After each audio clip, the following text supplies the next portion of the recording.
তৃণমূল থেকে শুরু করে উচ্চ পর্যায় পর্যন্ত আওয়ামী লীগ সুসংগঠিত হয়ে খুব শীঘ্রই রাজনীতিতে ফিরে আসবে, রাজপথ দখলে নেবে।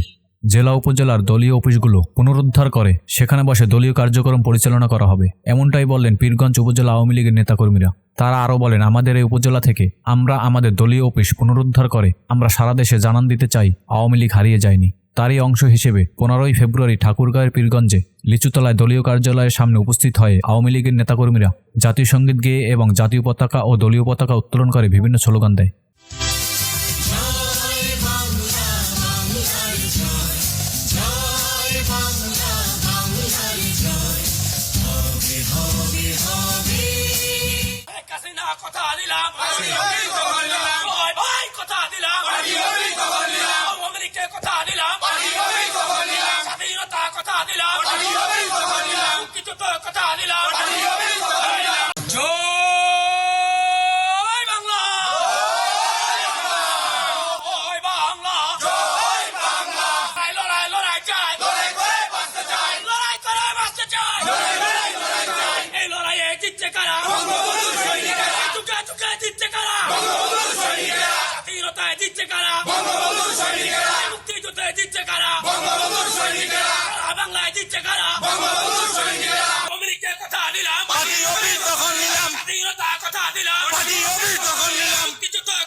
বঙ্গবন্ধু সৈনিকেরা